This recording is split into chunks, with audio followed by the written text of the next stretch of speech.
Halo guys, kembali lagi di Riko Official. Jangan lupa like, komen, dan subscribe ya. Dua buah tangan kecil, gemuk dan lembut meraba-raba wajahnya. Perlahan Arta membuka matanya. Tampak sosok bocah balita tampan yang baru bisa merangkak sedang menindih dadanya. Tersenyum lebar memamerkan satu gigi susunya yang baru tumbuh. Tak.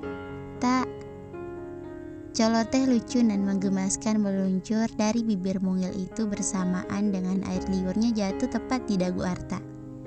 Ya nak, papa sudah bangun, tapi masih ngantuk.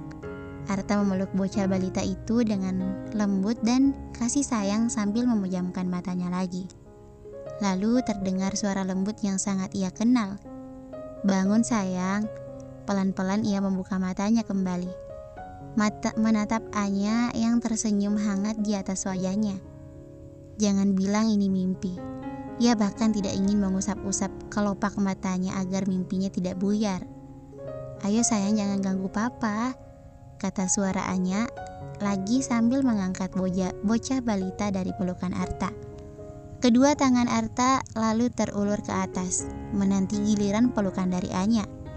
Namun, aduh, Arta segera terjaga, matanya terbelalak kaget melihat Everest, anak Jovan dan Amor tertawa tepat di atas wajahnya sambil menjambak atau tepatnya bermain dengan rambut keribu kusutnya.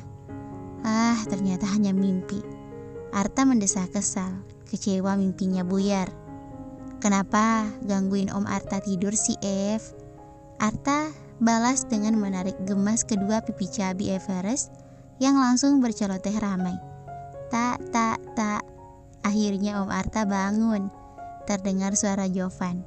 Everest pintar ya bangunin Om Arta sahur. Tak. Everest berceloteh lagi. Tangan mungilnya masih terperangkap di dalam gumpalan rambut Arta. Bahkan beberapa kali berusaha mengunyahnya dengan satu gigi susunya. Tepatnya sih ganggu mimpi indah Om Arta. Arta bangun dari atas karpet sambil menggendong Everest yang tangannya tak berhenti memainkan rambut keribu Arta. Jovan yang rupanya dari duduk di sofa terkekeh geli melihat Arta uring-uringan. Jovan tampak duduk dengan Momo, kembaran Everest, di pangkuannya. Sebenarnya Jovan memang sengaja membiarkan Everest merangkak dan mengganggu mimpi indah basahnya Arta.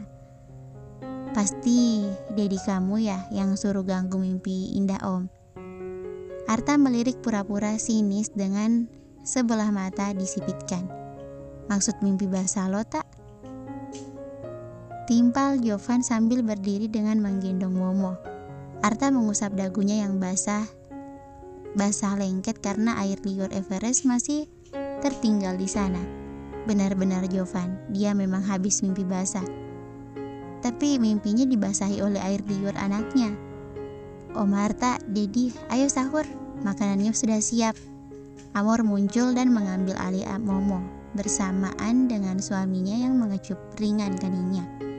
Pemandangan sederhana yang lantas mengusik jiwa jomblo Arta yang cemburu dan kesepian. Arta jadi ingin menjerit, gue kapan? Arta lalu menatap Everest dengan hati nanar.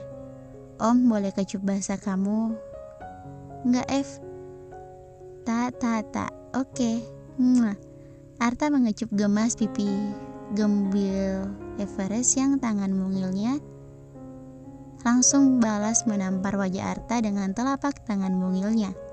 Duh, balita aja ogah gue cium, apalagi Anya. Ngenes banget gue. Batin Arta merana. Setelah menumpang makan sahur bersama keluarga besar Jovan dan Amor, Arta duduk di sofa menonton sinetron Islami khas Ramadan. Tak sengaja ia melihat kertas tebal selebar ukuran setengah HVS berwarna merah dengan pita warna emas tertindih remote TV. Bentuknya seperti undangan pernikahan. Tidak mungkin undangan arisan PKK, apalagi undangan sunatan. Arta mengambilnya dan menatap dua inisial yang tertera di sampulnya dengan tinta emas, P dan A. Seketika Arta tertawa mencemooh dua inisial itu. PA kali, gumam Arta sambil tertawa getir. Dengan tangan gemetaran, Arta nekat membuka undangan itu, tanpa mempersiapkan hatinya terlebih dulu atau minimal membaca bismillah. Arta malah memilih menahan nafas seolah sedang membuka sesuatu yang berbau busuk. Baru melihat sebentar Arta langsung melengos. Sakit hati rasanya. Itu undangan pernikahan Anya dan Pasha. Tega sekali Amor sembarangan menaruh benda yang begitu mengerikan bagi Arta. Di dalam undangan tampak juga foto prewedding Anya dan Pasha dengan balutan busana khas Aceh. Arta sampai menggigit bibirnya menahan cemburu. Pedih. Lo masih kuat liatnya? Amor tahu-tahu sudah berada di dekatnya dengan wajah geli, melihat tingkah Arta yang kini bagai cacing kepanasan. Lo sembarangan banget sih taruh undangan kayak gini. Dengan sewot Arta mengembalikan undangan yang menurutnya bertema horor itu pada Amor. Namun dalam hati, ia merasa heran mengapa ia belum mendapatkannya juga. Apakah Anya tidak akan mengundangnya? Amor tertawa geli sambil merebut undangan itu dari tangan Arta. Sorry, gue lupa sembunyikan dari lo. Tapi siapa suruh lo isi lihat-lihat segala? Amor menyimpan undangan itu di dalam laci nakas. Jadi sakit kan? Arta memeluk bantal sofa dengan mimik sedih. Amor benar, hatinya kini terasa sakit. Seharusnya ia menahan diri sambil terus nonton sinetron Ramadan ketimbang mencari tahu sesuatu yang akan makin membuatnya sedih dan terluka. Loh, kok udah dapat undangan? Lebaran juga masih 3 minggu lagi. Tanya Arta menyelidik, teringat Amor pernah bilang kalau Anya akan menikah 2 minggu setelah Lebaran. Amor menatap geli pada Arta. Tidak tega sebenarnya melihat raut wajah Arta yang sok kuat, padahal dalam hatinya sedang meringis pedih. Gue sahabatnya, jadi gue spesial dapat duluan dong. Sorry ya. Arta mencibir. Lo mau datang ke sono? Ke hajatan dia di Aceh maksud lo? Ya kali. Arta pura-pura acuh sambil memainkan gumpalan rambutnya. Iya dong, pergi beneran. Berenam, gue, Jovan, Marlon, si kembar sama asisten rumah tangga gue. Nggak sekalian satu komplek RT lo ajak. Komentar Arta nyinyir. Sekarang lo jadi nyinyir ya sejak patah hati. Balas Amor dengan nada geli. Kalau jadi ustaz namanya hijrah moy. Arta menimpali sambil merebahkan tubuhnya di sofa dan memejamkan matanya. Amor tertawa lagi sambil memukul kepala sepupu galaunya itu dengan bantal sofa. Gue denger lo mau dijodohin ya sama anak teman tante. True or fake? True or fake? Tanya Amor tiba-tiba. Arta membuka matanya lagi dan menatap kosong ke atas. Udah, jawabnya tak bersemangat. Terus? Namanya Gita. Kayak apa orangnya?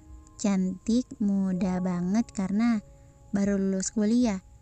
Baik tapi agak manja. Arta agak malas-malasan menjawab. Kemarin gue sama Gita malah gak sengaja ketemu Anya. Amor sontak melebarkan matanya, tertarik dengan cerita Arta. Wow, reaksinya gimana? Amor begitu penasaran, mengingat Anya kini lebih banyak diam dan enggan berkomentar tentang Arta. Anya lebih senang membahas tentang rencana pernikahannya dengan Pasha. Amor juga tidak ingin mencampuri terlalu jauh masalah Anya dengan Arta. Walaupun sebenarnya Amor ingin tahu lebih banyak lagi. Arta mengingat reaksi Anya kemarin. Tidak terlalu sulit membaca raut wajah Anya. Wanita itu tidak akan pernah berhasil menyembunyikan emosinya di depan Arta. Terlihat jelas di mata Arta. Anya tampak gelisah melihat kebersamaannya dengan Gita. Meski wanita itu tampak sekuat tenaga menyembunyikan perasaannya. Entahlah, Arta menutup matanya lagi. Amor menggeleng kepalanya, belum puas dengan jawaban Arta. Tak, jangan tidur dulu, nanti kebablasan lupa sholat subuh. Amor mengguncang bahu Arta, mengingatkan.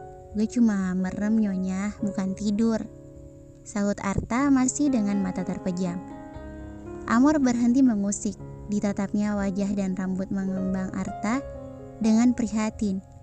Wajahnya tampak agak kurusan di balik gumpalan besar rambutnya yang mulai menutupi sebagian dahinya. Sejak Anya menolaknya, Arta sengaja absen pergi ke barbershop. Sudah tidak peduli lagi dengan penampilan. Amor mencopot bando tipis warna kuning yang ia kenakan, lalu memakaikan bandonya ke kepala Arta. Membuka kening Arta terlihat lebih jelas. Begini kan jadi mendingan ganteng. Gue pinjemin bando, lo lebih butuh tak? Lelaki itu tetap memejamkan matanya, tidak peduli dengan keisengan Amor. Amor menatap wajah sepupunya sejenak sebelum beranjak pergi. Arta tampak masih terluka dengan keputusan Anya. Amor tahu itu, meski Arta tidak pernah mau mengungkapkannya. Lelaki itu lebih memilih menyimpannya sendiri. Bersambung, thank you for watching.